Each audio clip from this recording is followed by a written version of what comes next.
Wenn der Hauch der Geschichte dich berührt, merkst du es nicht. Erst im Rückblick wird es deutlich. Eine Epoche nach dem Traum von Freiheit, Gleichheit, Brüderlichkeit. Ein Restaurierungsvideo anhand eines Biedermeierstuhls.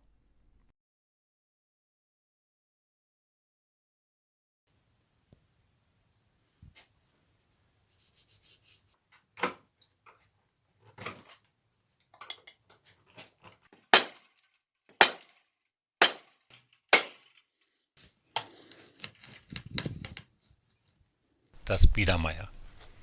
Eine Epoche zwischen zwei Ereignissen, dem Wiener Kongress und der bürgerlichen Revolution. Die großen Hoffnungen, die von Frankreich am Beginn der Epoche ausgingen, wurden bald enttäuscht. Napoleon bereitete die europäische Bühne, große Denker wie Goethe, Heinrich Heine und Georg Büchner gaben widersprüchliche Antworten auf dieselben Fragen ihrer Zeit. Karl Marx, in diese Zeit hineingeboren, analysierte, warum die soziale Frage nicht gelöst wurde und gab Antworten, die bis heute reichen.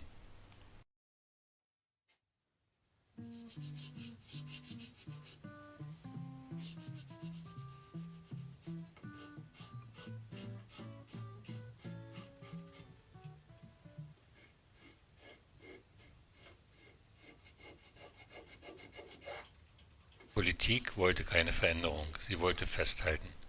Politik hatte sich als gefährlich erwiesen. Öffentliche Meinungsäußerungen konnten Repressionen nach sich ziehen. Zensur war allgegenwärtig, die Zeiten waren heiß. Wer sich äußerte, riskierte Ausgrenzung, Berufsverbot oder Schlimmeres.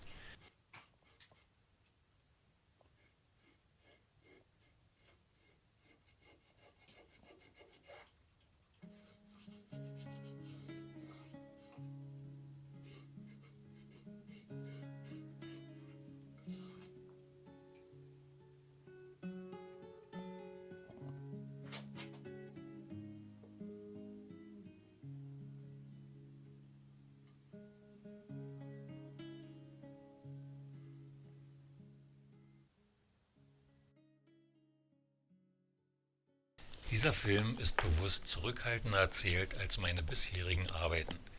Ich lasse dem Bild und dem Ton mehr Raum. Daher gibt es ein begleitendes Essay.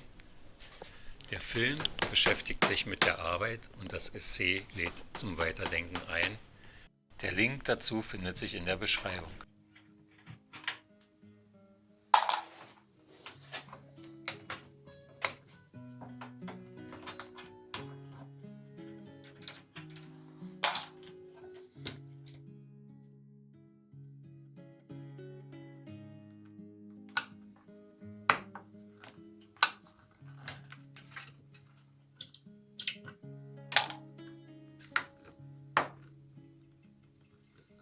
Ein Stuhl, etwa 180 Jahre alt, kein Prunkstück, sondern ein stiller Vertrauter aus der bürgerlichen Wohnkultur, irgendwo in Potsdam, Weimar oder Hannover. Die Linienführung ist noch ruhig, die Lehne gebogen, leicht geschnitzt, ein florales Motiv. Die Ornamentik klopft schon an die Tür. Das Bürgertum will nicht mehr nur sitzen, es will auch wieder zeigen. Wir befinden uns im späten Biedermeier und wie die Zeit kippt, kippt auch der Stil.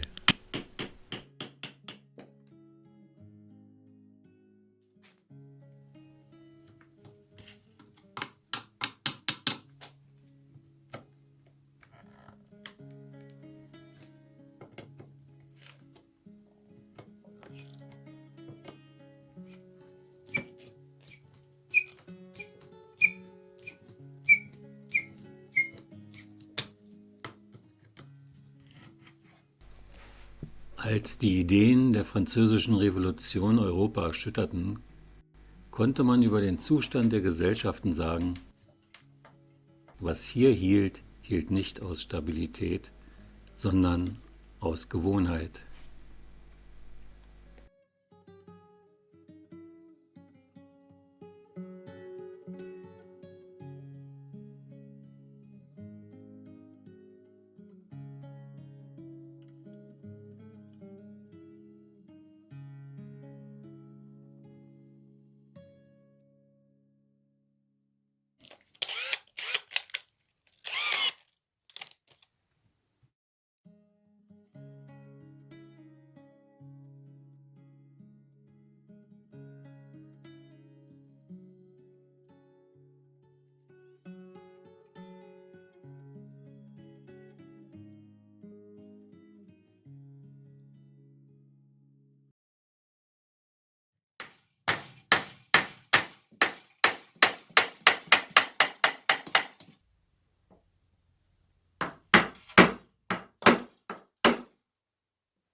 Alte Verbindungen geben nicht einfach nach. Sie lösen sich schrittweise, manchmal widerwillig.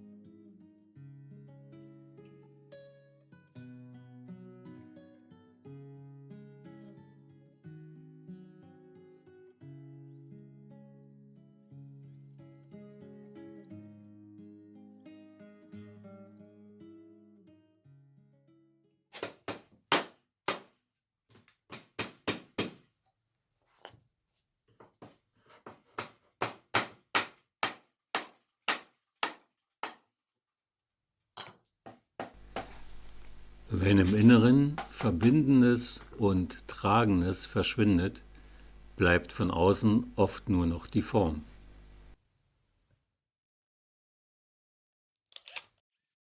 Beim Ausbohren der Holznägel benutze ich eine Schablone. Sie führt den Bohrer, damit er nicht verläuft und das umliegende Holz nicht ausreißt.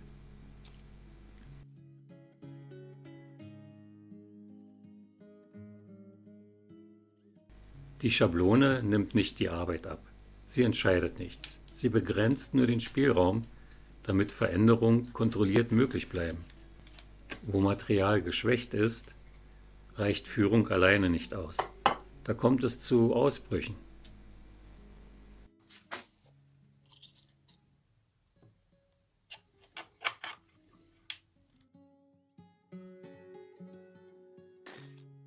Auch Gesellschaften kennen solche Phasen. Nach den Napoleonischen Kriegen stand Europa an einem ähnlichen Punkt. Der Wiener Kongress versprach Ordnung, die Schablone hieß Restauration.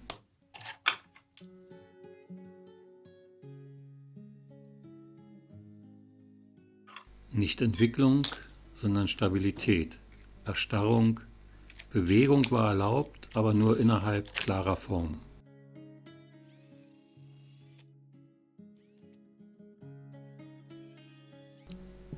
Man kann sich vorstellen, wie auf solchen Stühlen sitzend im Wohnzimmer über Ordnung, Moral, Ruhe gesprochen wurde. Und trotzdem gab es einen jungen Mann draußen, Georg Büchner, der schrieb: Friede den Hütten, Krieg den Palästen. Ein oft missgedeuteter Satz. Unter der gewohnten Oberfläche regt sich Widerstand.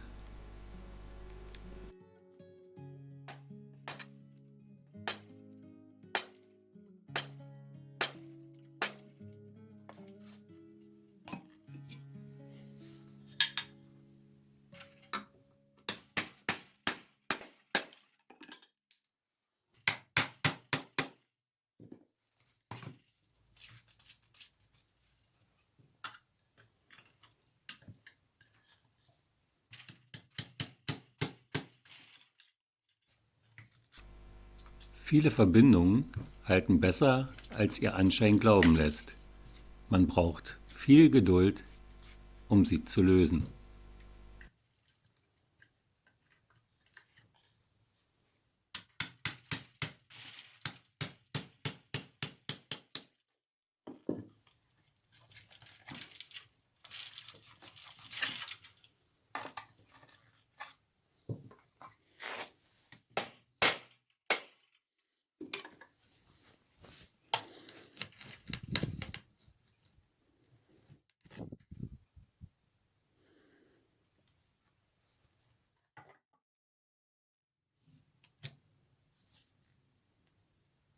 Manches, was stabil aussieht, ist im Inneren zerfallen.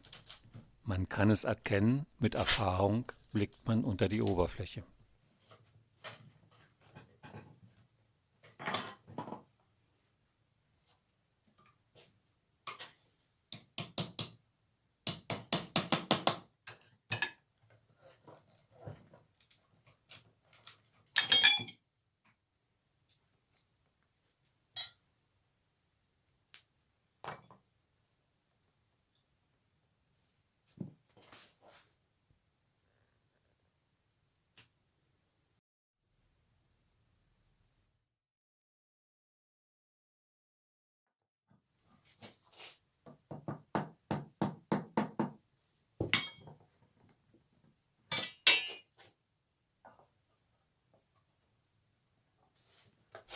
Erneuerung ist dort notwendig, wo Altes nicht mehr tragen kann und das Neue die Verantwortung übernimmt.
Der Grundgedanke beim Restaurieren ist der, das Neue dem Alten so nachzubilden, dass es die Funktion übernehmen kann und das System wieder hält und nicht etwas komplett Neues hinzuzufügen oder neu zu erfinden.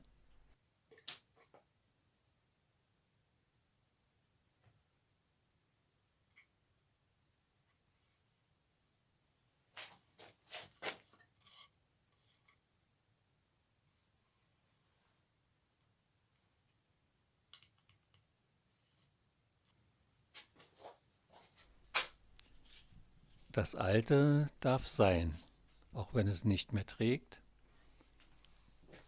Die Verantwortung liegt jetzt bei dem Neuen, was heute entsteht.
Bereiche, die viele Kräfte aufnehmen müssen und diese weiterleiten, sind immer stark belastet und mit der Zeit sind sie brüchig geworden.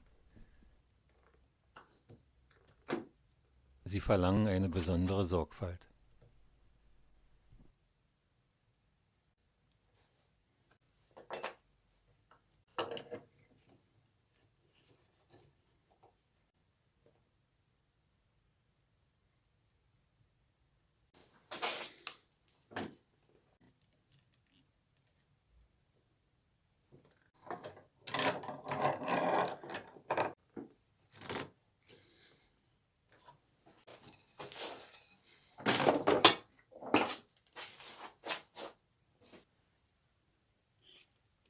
Bei solch feinen Rissen gilt es genau hinzuschauen, um alle Schwachstellen herauszufinden, damit die Struktur am Ende wieder tragen kann.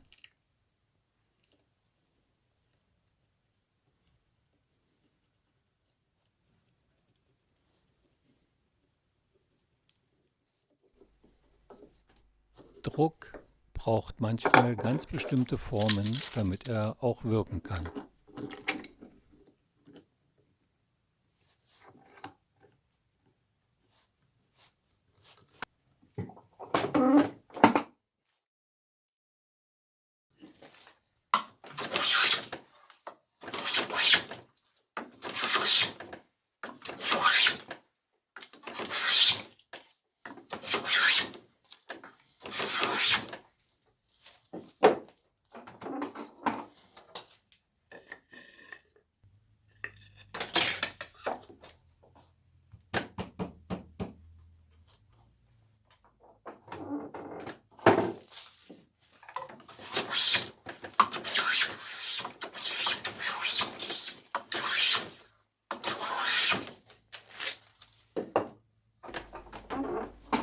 Passgenauigkeit ist kein Zufall, sie ist Arbeit.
Die Gestelle werden mit Glutinleim verleimt.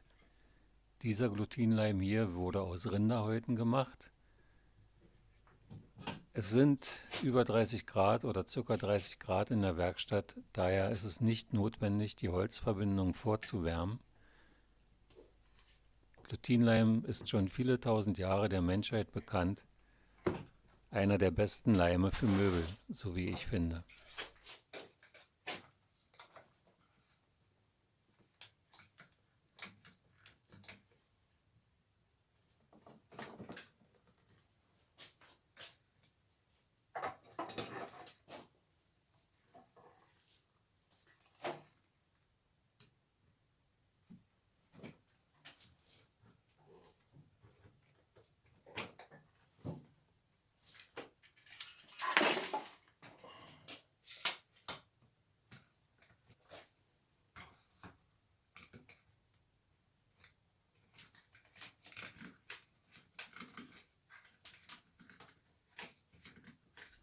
Aus Erzählung weiß ich, dass sich die Tischler, wenn sie sich früher in der Werkstatt geschnitten hatten, und der Schnitt war natürlich nicht zu groß, dann hat man die Wunde gereinigt und mit Warmleim konnte man sie wie mit einem flüssigen Pflaster verschließen.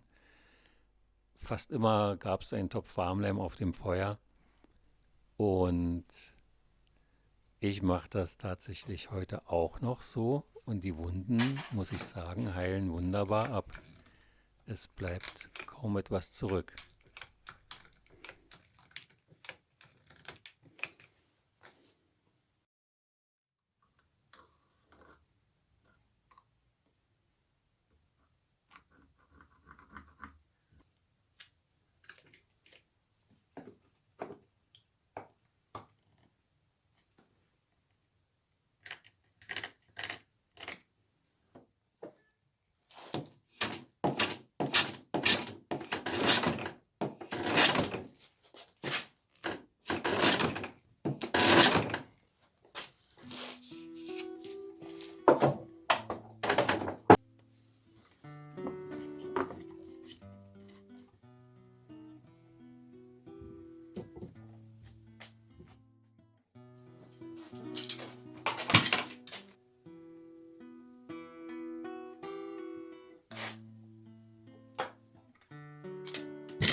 Das Reinigen der Oberfläche geht am besten mit einem weißen Tuch, sanften Druck und etwas Spiritus. Nicht zu viel, nur so nebelfeucht.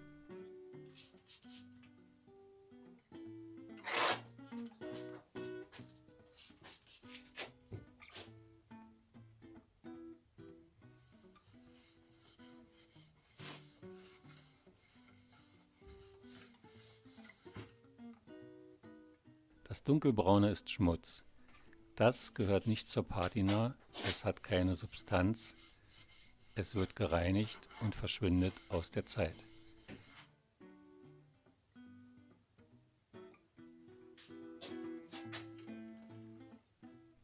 Das Rötliche, das ist schon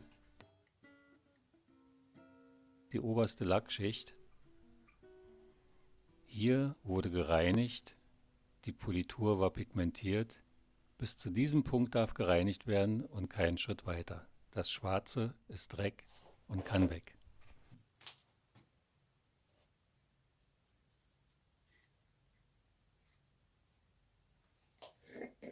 Und immer wieder Shellac. Dieser Lack ist schon über 5000 Jahre bekannt. Hier wird er pigmentiert mit Terra di Siena. Das ist eine typische Oberflächenbehandlung aus der Biedermeierzeit. Sie gibt einen warmen, rötlichen Ton, ohne zu beizen.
Frei nach Heinrich Heine, aus Deutschland ein Wintermärchen, einen ironischen, satirischen Blick auf die deutschen Lande zur Biedermeierzeit, fiel mir folgender Text in die Hände.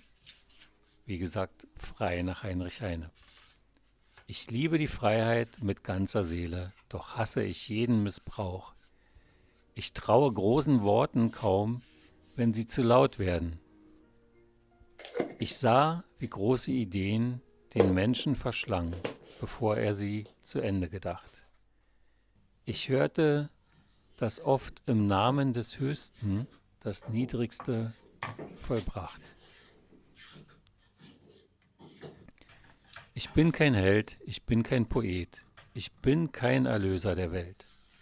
Ich bin nur ein Dichter, der gerne betrachtet, was sich vor Augen ihm stellt.